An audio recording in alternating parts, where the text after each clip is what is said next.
Marin Kitagawa is charming. She is confident, she's loud, she's unapologetically herself, and on paper, she is a walking red flag. She overshares constantly. She ignores personal space. She says things out loud that most people keep buried in their thoughts. She drags Gojo into emotionally intimate situations before he even understands what's happening. And somehow, it works.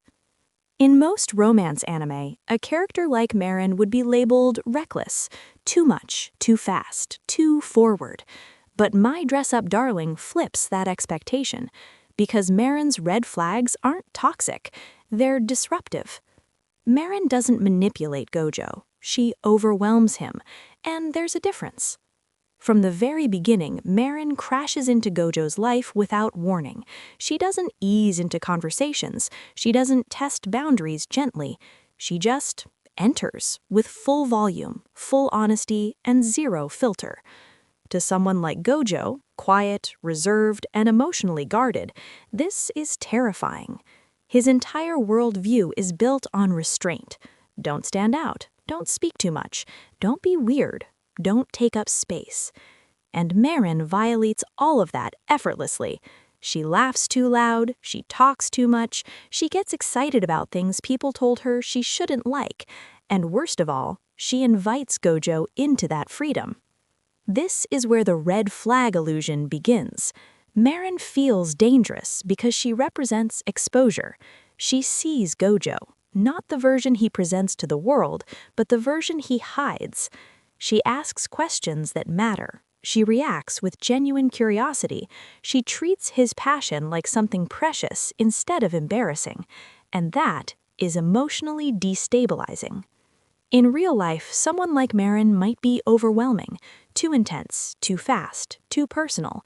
But in Gojo's case, that intensity is exactly what breaks his emotional isolation. Take the infamous measuring scenes. On the surface, they're flirty, awkward, embarrassing, but underneath the comedy is something far more intimate. Marin doesn't sexualize Gojo. She trusts him. She puts herself in vulnerable positions without shame, not because she's reckless, but because she's comfortable with herself.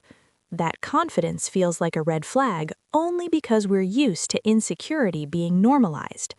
We're used to characters hiding, hesitating, second-guessing.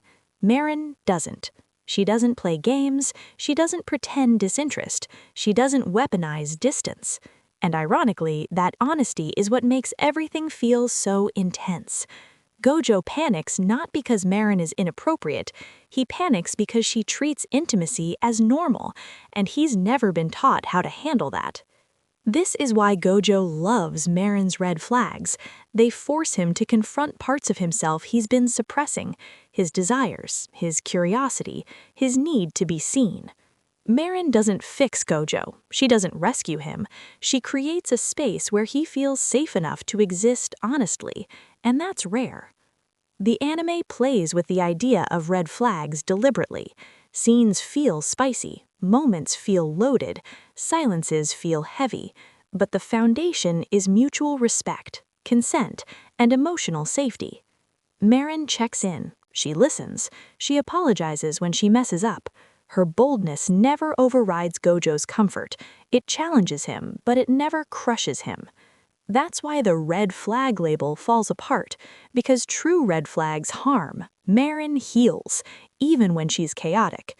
What makes My Dress-Up Darling special is that it understands something most romance anime miss. Attraction isn't always calm. Sometimes it's overwhelming. Sometimes it's awkward. Sometimes it makes your brain shut down completely. And sometimes the person who feels like a red flag is just someone living without fear. Marin Kitagawa isn't dangerous because she's toxic. She's dangerous because she's honest, because she's open, because she refuses to shrink herself. And Gojo doesn't fall for her despite the red flags. He falls for her because of them, because they represent freedom, confidence, and the courage to exist unapologetically. In the end, My Dress-Up Darling isn't about fixing flaws. It's about finding someone who doesn't make you feel broken for having them. And that's why Marin Kitagawa feels like a red flag.